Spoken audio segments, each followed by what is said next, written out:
mailbag question comes to us from Arizona. Robert, I live in Arizona where it is very dry.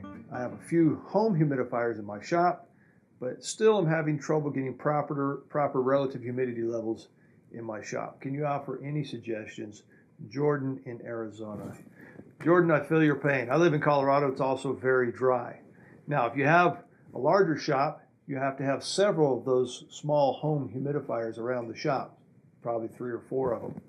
And there are a couple issues with that. First of all, it gets quite expensive changing out those filters every few months, keeping it clean. Also, the tanks on those things are fairly small, and you have to babysit those machines. If not, they go dry and they keep running and the relative humidity drops very quickly, and that's almost worse than not having anything at all in your shop to help keep the RH levels up. Now, recently I was in Fort Collins, Colorado, visiting fellow Luthier and friend Michael Baskin of Baskin Guitars. He actually solved his problem by making his own humidifier. Now, I know what you're thinking. Is that even possible? Can you make your own humidifier?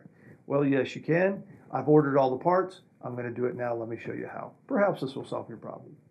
I started by getting a 4-inch fan to blow the exhaust or the humidity out into the environment.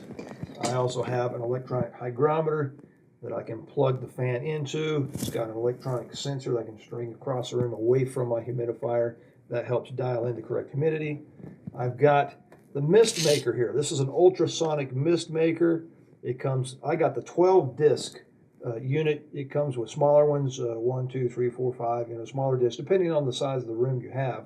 He also sends you some extra discs in case those go bad, and these are set at 3,000 to 5,000 hour lifespan. So it's got quite a long lifespan in them, and you get an extra set just in case.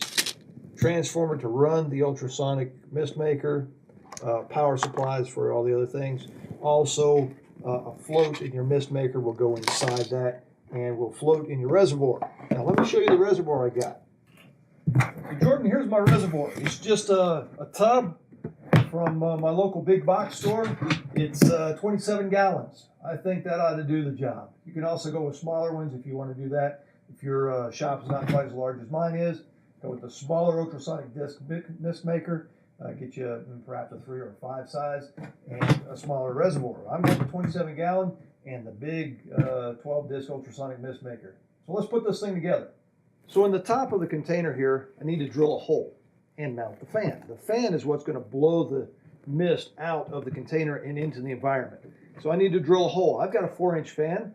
That's what came with my unit. So I'm going to use a hole cutting saw to do it. I guess you could use a knife or something else, but this just seems a lot more practical.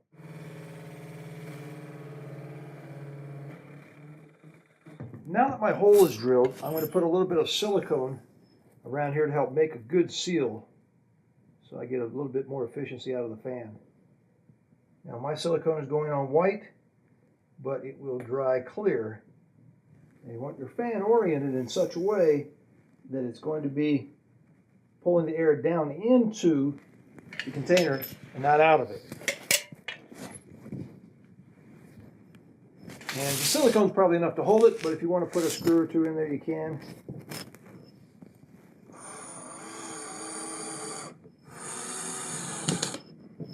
Next, you want to wire the fan, and you can just go ahead and connect it like this with some wire nuts, or use the supplied connectors that came with it. I chose just to use the wire nuts, and it's probably not a bad idea. Go ahead and plug it in, make sure everything's wired properly. It is working. It's pulling air down into the container and not sucking it back out. The next thing I'm going to do is drill a couple of holes on this end so that the exhaust or the mist has a way to escape when it's forced out by the fan on the other end.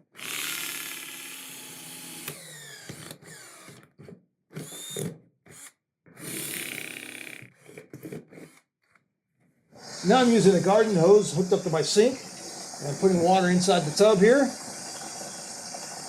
That should be enough to get us going. Next, take the float and put the ultrasonic mist maker down inside the float here. Place it into your tub. Then take the lid to the tub, place it over the top. I'm just going to feed the wire out through one of these holes that I've drilled here.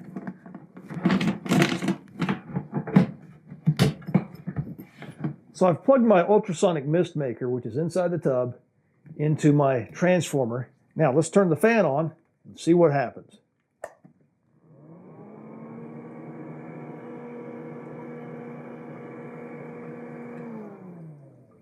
That, my friends, is a humidifier. It's putting out lots of humidity. So the next step is to plug everything into my Humidistat here, or my hygrometer, program it so I have my lower and higher boundaries, my parameters set at the relative humidity levels I want to maintain here in my shop. So I've taken a few minutes and programmed my Humidistat, and I've got it all set up and ready to go. I have made some changes to my setup, and let me show you some of these changes. The first one is fairly obvious. It's this right here. I've put these adjustable ducts in here so that I can direct where the flow of humidity is going. I can take it straight up, I can put it out right or left or straight out, whatever you want to do. So this is a pretty practical thing to do. Just drilled a couple holes there, enlarged them, and then stuck those in there. Your transformer can just set right on top of your unit here. Here's another change I've made. The Humidistat. I adapted it so that I could plug in my transformer that goes to the mist maker and also my fan, so that way your mist maker is not running all the time. Just put yourself an adapter in here and then plug in both of these. And it looks like the amps on this will handle the amps on the other two pieces. So I think that's going to work out real well for me. I don't have to listen to that mist maker going all the time. Also, your sensor. You want this sensor as far away from your unit as possible. You don't want it right in front of this collecting all the humidity. Get it as far away as possible. That way you get a little better reading throughout the shop. I've also made another change inside the unit, and let me show you that.